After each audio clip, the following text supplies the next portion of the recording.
This is the vision bike that I've been using because it's all programmed in, as you'll see. You've got the buttons on the left, and I just press the sprint 8 because that's the one that we're going to do, and then it asks you to adjust the age. So I enter my age here at 56,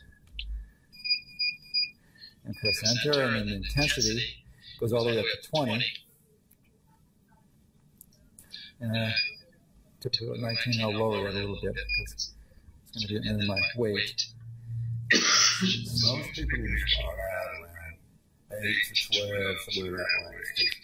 You have to really be experienced and really strong to get up to. Let me press start. 15. Now, a nice thing about I'm going to press start and it gives you this countdown time is a 3-minute warm up, and it's got a nice little. You can show the seat here. It's a nice little vintage seat that is really comfortable to lay on, and it's a lot different and more comfortable than an upright bike. So we can come back and look at the screen. You'll see this increase during the intensity, but here's the watts, number of watts, and number of mets. They're somewhat comparable, and the speed, and then the resistance of this thing. And then you have a collective counter here of the number of calories and the distance you go on the bike, which really, from my perspective, are irrelevant. They don't even have to be there, but if you want them, they're there, because some other machines have it. They really, the key here is going to be your heart rate from my perspective. And you can see it's gradually starting to climb. I don't know what it was when it first started, but typically when I finish a 3-minute warm-up, it'll be about between 100 and 110, depending on the day, but see you continue to rise.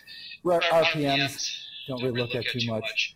Typically, I like to get the nets about 5 or 6, and I don't know how that works during the warm-up phase and recovery. After the intense ones, it goes down to 2 or 3. Oh, yeah. But I like to comment about calories because calories are really a function of body temperature. Okay. And so, with sprint out, you're almost stepping out of the calorie count world to some degree, in that, even though your body temperature settles back down, there's still that hormone itself going after body fat. So the name of the game is really not counting calories as much as it is targeting and burning body fat for hours after exercise. All right. That is the key. So it's still warming up, and the heart rate's starting to climb now, finally. It'll get up there, and eventually, after the second phase or so, it really won't go below 130. It'll stay above 130. So that's a nice thing. You get this peak effect that continues to rise and rise, and it doesn't go back down during the recovery rate. Heart rate is probably the easiest way, the perfect way to measure below maximum intensity exercise. But when you're talking about maximum intensity exercise like this, you're talking about watts and minutes. They're very similar. Watts is really a great measurement. Because it takes in the velocity of movement as well as the resistance. Minutes has an age factor and a couple other factors in it, but it's an easier number to relate to because you can relate to, that 1 to 20. Right? So you're at 6 minutes, you know that during your sprint you're going to get up to X amount of minutes, and then once you know what you're capable of on minutes, then you know that, well, I'm fluffy on sprint number 8 because I'm 5 minutes lower. And you may be 2 minutes lower, but I bet you're reasonably close all the way through. Yeah, the next, I can get up to about 32 or so, 33. We'll see. But I've been playing with it because I think I've been going a little bit too high. So we've got 6 more seconds here. Heart rate's already up to 100. You're going to over 30 minutes. That's great. Most people won't be going near that high. So that's 31. So now you see the intensity. If you take a look at Dr. McCullough, in the slow twitch world, what he was doing a minute ago, does nothing. You can do that all day long. This is a fast twitch world. So what happened was he started going hard and fast.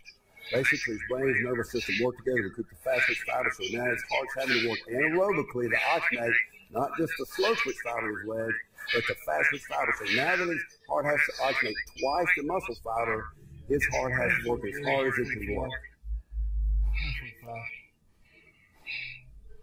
Okay. And you might grab the heart rate.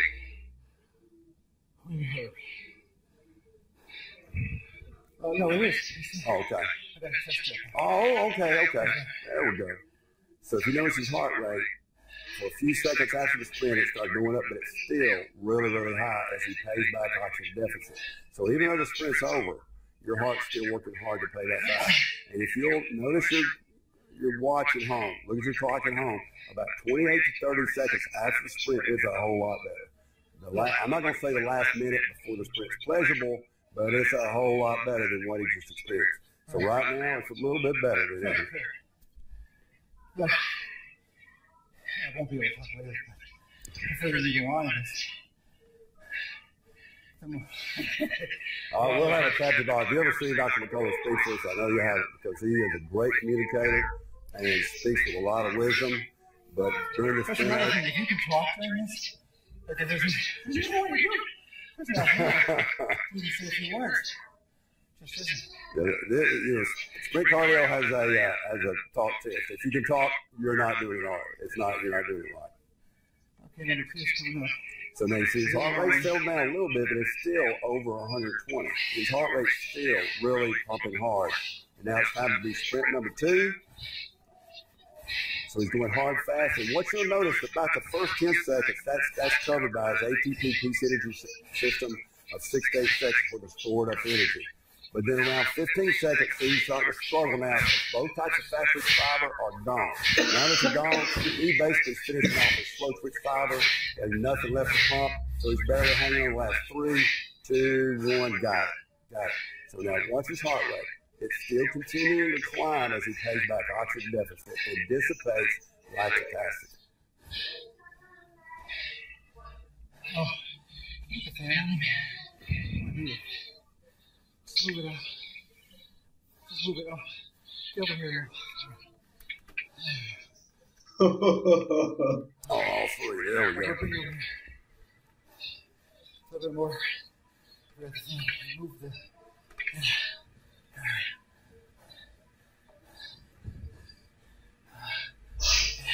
About right? Makes a big difference. Yeah, some of the newer Vision bikes have a little fan in them, but they're not quite like this. But that does help. Yeah, this one, that's sort of fan. Because I'm not sweating it up, but I will. I think on the next rep. And so if you take a look at the movement of this, you're basically working the same muscles that propel the movement of running. I try to encourage runners 2 days a week, 3 days a week. Get off the hard streak, save your skeleton, work your muscle, work your heart muscle, work the muscles that propel the movement of running. But the recumbent cycle is actually a perfect piece of equipment for runners a couple days a week, even though you don't think it's anything. Slow twitch world is not. In the fast twitch world, though, this is a very, very difficult workout, but it's done in 20 minutes. And over 20 minutes. And that's my recovery. That's the load. And so just working at a heart rate of 130 is difficult to hold it. But you're basically taking your body to work at a much harder state than what you could work if you just did continuous exercise. So he's going hard. And this is important to see the intensity that it takes. I mean, this is a teeth-gritting type of intensity, going hard and fast. He has 11 more seconds. And what you see now is starting to slow just a little bit because he has no fast fiber left. It's totally work, which is an important goal list. Great. So the last 10 seconds is very, very difficult. 6. After 7. I had one cardiovascular surgeon brought his son over from Kansas for speed training. He knew about Sprint 8. He said, Phil, the thing I love about Sprint 8 is your cardiovascular system is just a plumbing system. He said, when I do Sprint 8, if there's anything bad on those plumbing walls, you just blow them out. And that makes a lot of sense to me.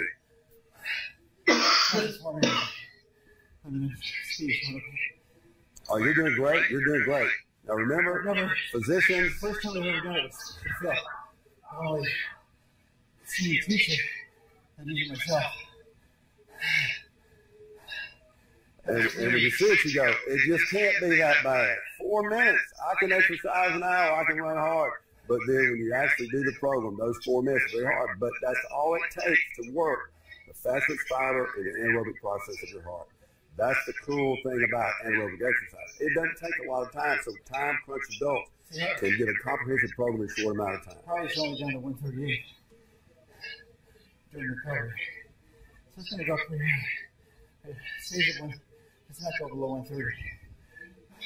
So you're working essentially over cardiac threshold the entire time, but it just doesn't feel like it.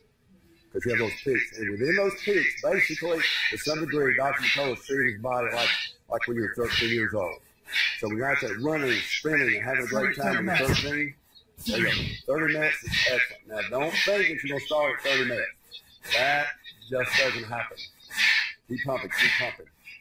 Maybe with a college cross-country athlete, keep pumping. You're almost there. 8 seconds, 7, 6, 5. Hang on to it, hang on to it. 3, 2, got it. Now, if you'll notice his heart rate, it's going to continue to rise to pay back oxygen deficit. And for the next 30 seconds, it's tough. But after that, the next minutes, even though you're way over threshold, it's not quite so bad.